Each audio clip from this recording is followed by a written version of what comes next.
channel. Kali ini saya akan membahas tentang manajemen persediaan.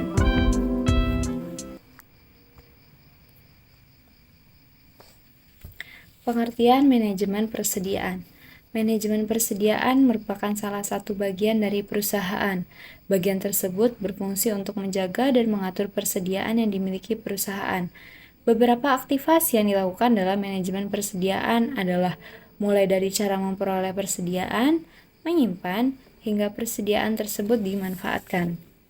Persediaan di sini memuat arti beragam, bisa berupa bahan baku, bahan pembantu, bahan dalam proses, barang jadi, bahkan suku cadang.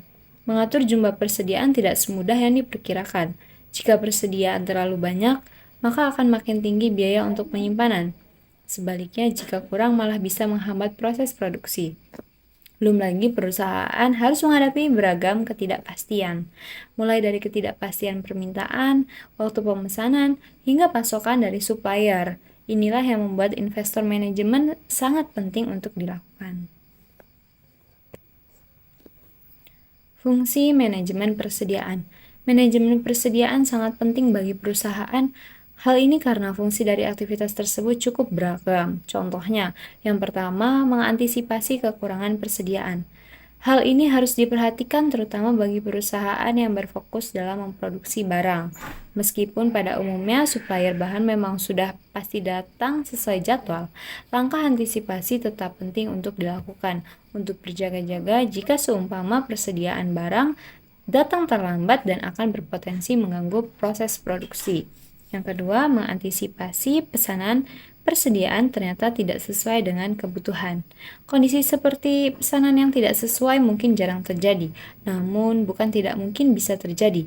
Perusahaan selalu harus memastikan pesanan persediaan yang diterima apakah sudah sesuai yang dibutuhkan untuk proses produksi.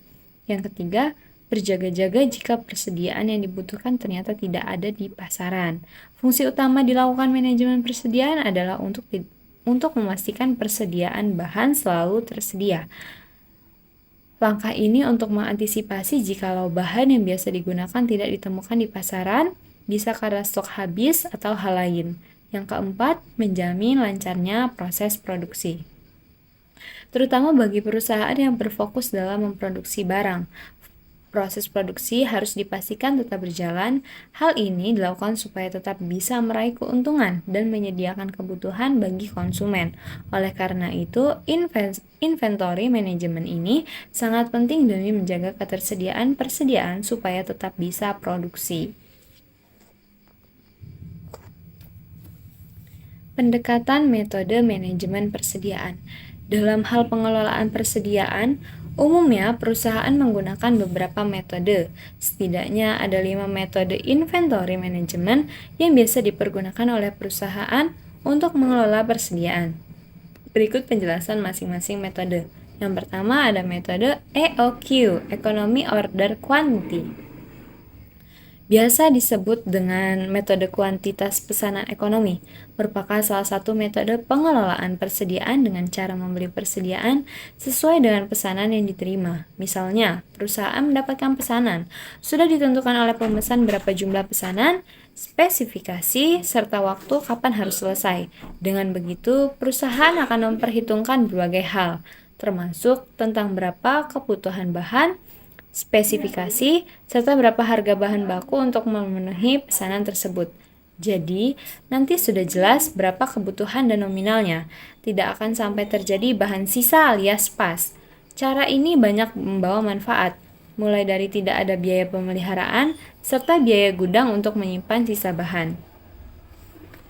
Yang kedua, metode MPR, Material Requirement Planning, lebih dikenal dengan metode perencanaan kebutuhan material, merupakan metode pengendalian serta perencanaan persediaan untuk menjamin bahan baku selalu tersedia. Selain untuk menjaga supaya bahan baku tetap ada untuk digunakan, metode ini pun berguna untuk memastikan persediaan berjumlah sedikit. Mengapa persediaan harus diusahakan berjumlah sedikit? Hal itu karena semakin sedikit jumlah persediaan, otomatis biaya untuk menjaga persediaan tersebut juga makin sedikit. Dalam metode ini akan dilakukan beberapa perencanaan, mulai dari penjadwalan pembelian, jadwal produksi, hingga waktu pengiriman persediaan bahan baku. Yang ketiga, metode JIT, Just in Time.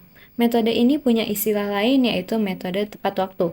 Memungkinkan perusahaan sebisa mungkin dibuat tidak menyetok atau memiliki persediaan, sehingga perusahaan diusahakan memiliki persediaan nol atau mendekati nol.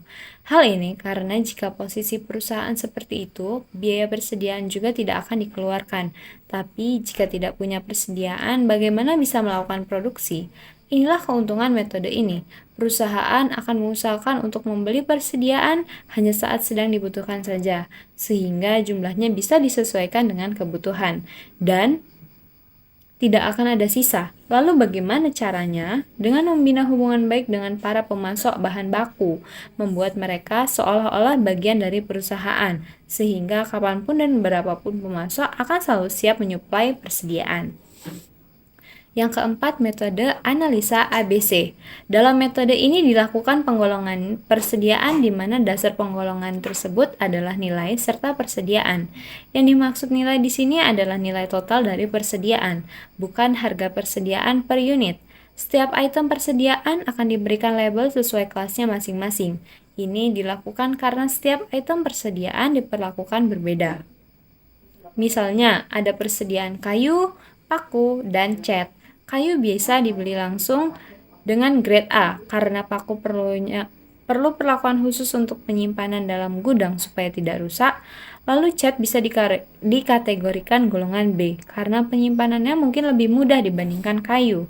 Untuk paku bisa diberi kode C karena meskipun jumlahnya banyak, namun penyimpanannya jauh mudah dibanding dua persediaan sebelumnya.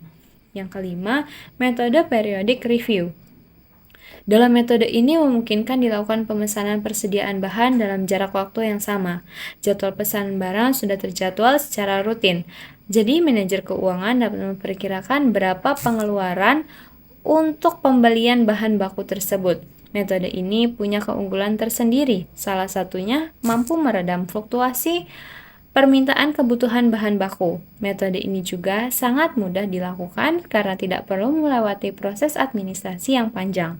Hal tersebut karena proses pembelian persediaan sudah terjadwal rutin.